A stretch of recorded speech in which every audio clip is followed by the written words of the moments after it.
जुमे की अजान से पहले पहले नमाजियों के लिए मस्जिद तैयार कर देते हैं। सफे बिछा दी गई, पहली सफ में बैठे वो भर गई, दूसरी में आ गए वो भर गई, तीसरी में आ गए। कभी कभी दरवाजे पर नंबर मिला करता था बैठने का।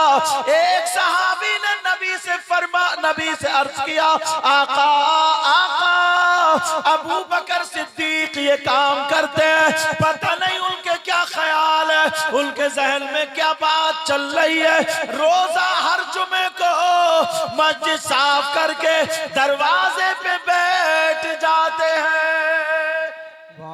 अब मेरे नबी का फरमान सुनो, पूरी दुनिया के मुसलमानों के लिए नबी ये पैगाम देते हैं, मुबारकबाद देना इस वाहिदी कमेटी के बच्चों को। इन्होंने अपने बाप के लिए नहीं, दादा के लिए नहीं, औलाद के लिए नहीं, बल्कि रसूल पाक की मोहब्बत में ये जगह को सजा करके तुम तक रसूल पाक का पैगाम पहुंचाने का ये जरिया बना। जिंदाबाद जिंदाबाद। अब सुनो जरा, सैयदना हजरत अबू बकर सिद्दीक ने ये किया। एक सहाबी कहने लगे, आका जी अबू बकर के दिमाग में क्या चलता है? पहले आ जाते हैं साफ करते, आगे नहीं पीछे आ जाते हैं बैठने के लिए। अब मेरे नबी मुस्कुरा करके इरशाद फरमाते हैं, ऐ लोगों सुनो, पूरी दुनिया के मुसलमानों के लिए ये पैगाम, जुमे के दिन मस्जिद को जो झाड़ेगा, पहुंचेगा, साफ करेगा, उसको इतना सवाब मिलेगा, इतना सवाब। अगर एक मुट्ठी कूड़ा निकाल के बाहर कर देगा, उसको इतना सवाब जितना ओहद पहाड़ की बराबर सोना सदका करने का सवाब मिलता है। बाबा नारे तकबीर, नारे रिसालत, मसलके आला हजरत। बाबा बहुत अच्छा, जिंदाबाद जिंदाबाद। हजारों किलो बल्कि क्विंटल ओहद पहाड़ कितना बड़ा, मगर करते हो।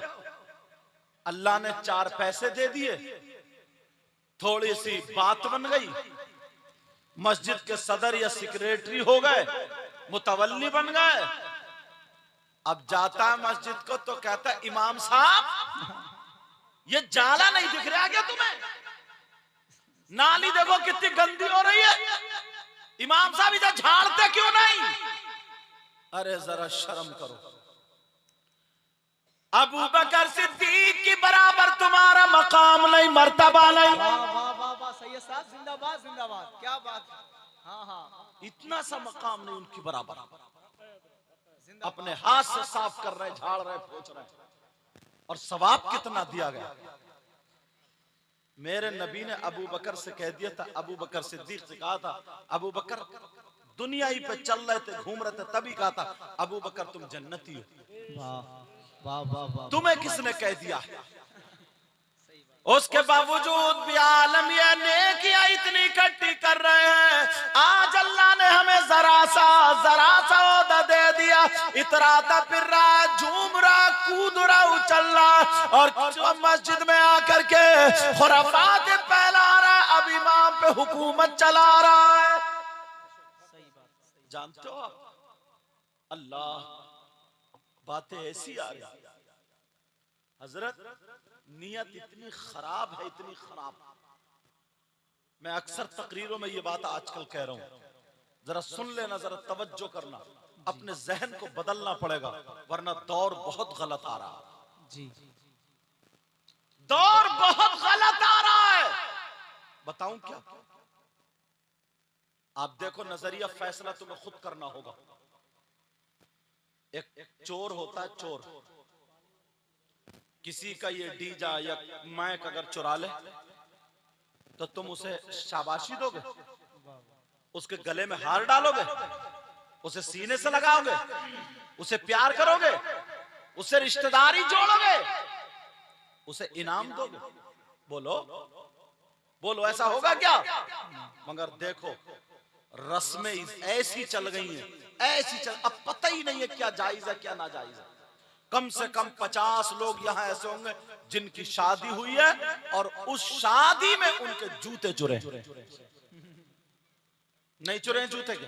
बहुत अच्छा सही साहब। अरे बोलो, तुमने थाने को फोन किया कि चोर पकड़ा गया? तुमने रिश्ता तोड़ा? तुमने उसको सजा दिलवाई? मगर उसी को सीने से लगा रहे और इनाम दे रहे हो। इनाम जूती चुराने वाला छोटा साला या साली। अगर पकड़वा दोगे तो कुट पिट के आओगे। अब कहा क्या मांगे? उसने कहा 10,000। कितने मांगे चोर ने? 10,000। दूल्हा मियां बोले थोड़े कम कर लो, 8 ले लो। 8 बोले नहीं 10, बोले 8, 8, 10। इसी पे झगड़ा था। अब एक बुजुर्ग आ गए, चचा मियां, उनकी जरा ज़हानत देखियो। कहा भाई क्या बात है? बोले ऐसे ऐसे बात है। तो वो चचा मियां बोले चलो खत्म करो, 9 पे फैसला करो, 9 पे बात निपटा। और दूल्हा मियां से बोले ये तो इनका हक है यार, दो। उन चचा से पूछो चोर और चोरनी का हक जानते हो क्या? जी तुमने कह तो दिया कि ये हक है। क्या बात है, क्या बात है। अस्सारिकु वस्सारिकतु फक्तउ ऐदियहुमा, चोर चोरनी के हाथ काटो। बेशक हाथ काटो। हक है, हक। और तुमने कह दिया कि ये हक है, जरा दो। इतने में अब्बा आ गए। नहीं, बेटे की शादी खुशी का दिन है, 1 रुपया कम नहीं करूंगा, पूरे 10,000 दूंगा। जी अब्बा ने 10,000 दे दिए। चलो 10,000 चले गए। मामला आया, दुल्हन को बिठाला, खुद बैठे कार में। जैसे कार आगे बढ़ी, फूल लगे हुए थे कार में, बच्चों ने घेर ली। लाओ हमारा तुमने क्या फोन किया? उग्रवादियों ने कार घेर ली। थाने को फोन किया, उग्रवादियों ने घेर लिया, लूट रहे हैं। बोलो, वहां भी यही झगड़ा। 8-10 का। फिर चचा मियां आए, बोले 9 पे निपटाओ। अब्बा आए, बोले नहीं 1 रुपया कम नहीं, पूरे 1000 दे दिए। सही बात है। अब मामला आ गया निकाह का। यहीं पे देखियो कितनी मौत आती है इंसान को। अल्लाह। अब जब निकाह का मामला आया, इमाम साहब ने निकाह पढ़ा, बोले तुम बताओ। इमाम साहब बोले 10,000। बस अब अब्बा को पड़ा मिर्गी का दौरा। सैयद साहब जिंदाबाद, जिंदाबाद। हंसने की बात नहीं है ये। वाह वाह वाह। अब सब के सब बिगड़ गए। अब वो बुढ़ा कहाँ गया जो कह रहा था चोरों का हक दिलवा रहा था, डकैतों का हक दिलवा रहा था? सारे के सारे बिगड़ गए। बोले इमाम साहब को निकालो, इनके दिमाग बिगड़ गए हैं, इमाम साहब का दिमाग खराब हो गया। 10,000 क्या कहीं चलते हैं जो तुम 10,000 मांग रहे हो? इमाम को निकालो। सदर कौन है? सेक्रेटरी कौन है? बुलाओ। सदर साहब को अपनी सदारत जाने का डर था, सेक्रेटरी साहब को अपना ओहदा चुनने का डर था। अल्लाह का डर किसी को नहीं है, रसूलुल्लाह की शर्म किसी को नहीं है। जैसे मुंह नहीं दिखाना है। अरे तुमने चोरों को दे दिए, तुमने डकैतों को दे दिए, आतिशबाजी 2000 की छोड़ दी, तुमने कमरा सजवा लिया, तुमने बांडों को दे दिए, तुमने हिजड़ों को दे दिए, तुमने नचकइयों को दे दिए, चोरों को दे दिए। एक आलिम दीन, हाफिज कुरान, कारी कुरान जो तुम्हारे बच्चों को पढ़ा रहा, मस्जिद में रह रहा है, तुम्हें नमाज पढ़ा रहा है, उसने 10,000 मांग लिए, तुमने उसे मस्जिद से निकलवा दिया। अरे कब तक निकलवाते रहोगे? तुम पे अल्लाह का अज़ाब नाज़िल अगर ना हो तो ये मेरे रसूल का करम है, वरना तुम्हारे करतूत ऐसे हैं, कारनामे ऐसे हैं कि तुम्हें जमीन में धंसा दिया जाए, जमीन में घुसेड़ दिया जाए। वरना याद रखो, मैं पूछना चाहता हूँ कहाँ गए लोग निकल के? कौन नहीं कहने वाला है? अगर आलिम को 10,000 दे देते तो तुम्हें सवाब मिलता। आलिम वो है, नबी फरमाते हैं अगर किसी कब्रिस्तान से खाली गुजर जाए, कुछ पढ़े नहीं, दुआ ना करे, खाली गुजर जाए, तो उस कब्रिस्तान के मुर्दों से अल्लाह ताला 40 दिन के लिए अजाब उठा ले। वाह वाह वाह, सुभान अल्लाह। नारे तकबीर, नारे रिसालत, मसलके आला हजरत मसल के आला हजरत हमदर्दे कौमो मिल्लत नब्बाज़े कौमो मिल्लत सैयद मुकीमुर रहमान साहब क़िबला। और हुजूर उसमें से भी कमेटी वाले ले लेते हैं। समझ में आ रही है बात? अच्छा एक बात सोचो यार, एक बात बताओ, जरा सुनने की बात है, मेरी बात सुनो। जी जी हजरत बहुत अच्छा बोला। निकाह कमेटी वालों ने पढ़ाया, इमाम साहब ने पढ़ाया? इमाम साहब यार जरा सोचने, मैं तुम्हें मसला बता दूं सही वाला। मसला सुनो बेटा, मुझसे मुसाफा मत करो, ये रख दो। मसला मैं तुम्हें बता दूं, तवज्जो रखो।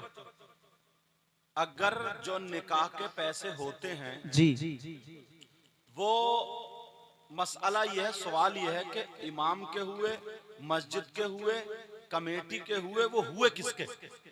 बहुत अच्छा, बहुत कीमती। समझ गए बात? इसको बता दूं, समझा दूं?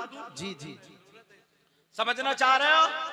सुनो, अगर इमाम साहब को जिस दिन तय किया था जी वक्त के पैसे, समझ में आ रही है? जिस दिन इमाम को रखा था, अगर कमेटी ने ये तय कर लिया, अगर ये तय कर लिया कि साहब यहां निकाह के 5000 चलते हैं, तो 2000 इमाम साहब को दिए जाते हैं, 3000 मस्जिद के खर्चे में होते हैं, तो ये सही है। तो फिर ऐसे ही किया जाएगा, 2000 इमाम को दिए जाएंगे, बाकी जो है क्या, अगर वो इस पर राजी हो गया रह रहा तो। जी जी समझ रहे? हाँ। और पहले से किसी गांव में ये आम है, चलता आया है कि जहां 5000 निकाह के आधे मस्जिद को जाते हैं, आधे इमाम साहब को, और इमाम को इसकी खबर है।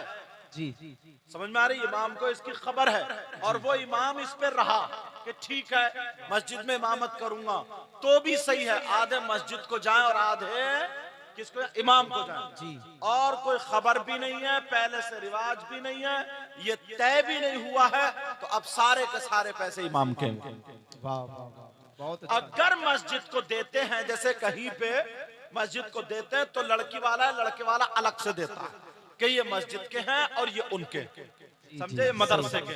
समझ रहे बात? जैसे मिसाल के तौर पर किसी की बेटी है, बच्ची है, उन्होंने कहा सैयद साहब आप मेरी बच्ची का निकाह पढ़ा दें, ठीक है, लेकिन रजिस्टर इमाम साहब का इस्तेमाल हुआ या नहीं हुआ? जो उस मोहल्ले के इमाम साहब है, सुन्नी है, सुन्नी, उस मोहल्ले के इमाम साहब, तो मैं निकाह पढ़ाता हूँ, निकाह के जो पैसे होते हैं वो सब इमाम साहब को देता हूँ।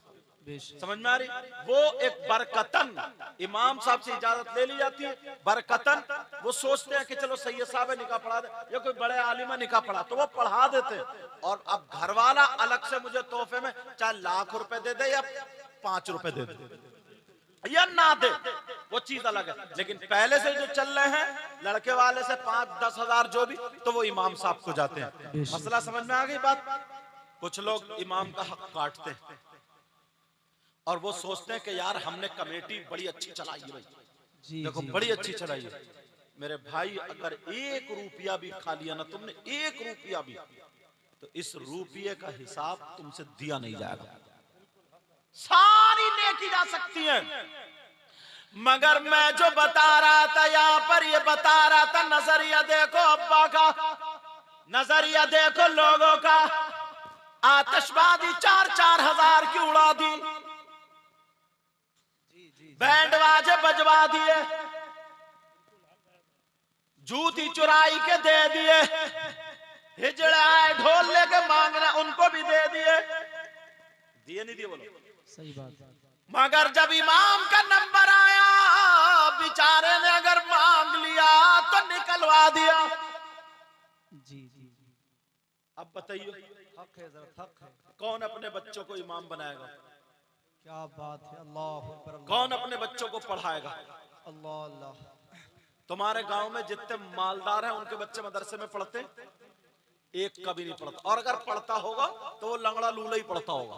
जी जो बिल्कुल बेकार होगा, किसी काम का नहीं होगा कि अब मैं इसे मदरसे में डालूंगा। जी अल्लाह से डरो। मैं थोड़ा साफ बोलता हूं, मुंह पे कह देता हूँ, बुरा लगे तो लग जाए, लेकिन हक बोलता हूँ। और जलसा मालूम है, आप जानते हैं नबी ने फरमाया उतलुबुल इल्म मिनल महदी इलल लहद, इल्म हासिल करो माँ की गोद से कब्र तक। अब हिंदुस्तान में कौन सा ऐसा मदरसा है जहां पे 40 साल के 50 साल के लोगों का दाखिला होता है? ये जो कमेटी वालों ने, इन उलमा ने मिलकर के ये जो एक रात का ना, ये जो जलसा है ना, इसको जलसा नहीं, इसको एक रात का मदरसा समझ लो। हजरत अपने यहाँ तो बहुत अल्लाह का शुक्र है, अल्लाह का फजल है। बाकी इलाकों में देखियो, मैं जाता हूँ उधर उड़ीसा झारखंड वगैरह में, इतना दुख होता है, कई कई लाख रुपए जलसे में उठाते हैं, मगर किसी को एक बात काम की नहीं मिलती है। वही हुड़दंगी होती रहती है, घोड़े कूदते रहते हैं, पढ़ने वाले जो मुकर्रिर होते हैं वो भी निरे चुटकुले ही सुनाते रहते हैं, हंसाते रहते हैं, खुदा कोई नसीहत की बात नहीं। शायर जो होते हैं वो गानों के ढंग पे और म्यूजिक और धू धू और जने क्या क्या, और नौजवान जितने होते थूक लगा के यूं लोट बरसाते होते। जैसे एक भैया भी फेंक के गया था, अरशद रजा साहब ऐसे करके फेंक के गया था। ये भी कोई देने का तरीका क्या? देना सुन्नत है, लेना भी सुन्नत है, मगर तरीका भी सुन्नत अपनाओ। पहले रंडियों को दिए जाते थे ऐसे, कुछ लोग ऐसे पकड़ के फेंक, ऐसे करके फेंक देते हैं। पाकिस्तान से सर पे खड़ा हुआ और यूं बरसा रहा, यूं बरसा रहा, यूं समझे, ऐसे चल रही है थूक लगा करके। अरे ऐसे दे करके जाओ, तरीका भी सुन्नत होना चाहिए यार। क्या बात है, समझ में आ रही बात? मैं तुम्हें देखो बात क्लियर कह देता हूँ, मैं तुम्हारी दावत करूं, दस्तरखान में बिठा के मुर्गे का डोंगा देसी मुर्गे भरा हुआ तुम्हें फेंक के मार दूं, लो खाओ।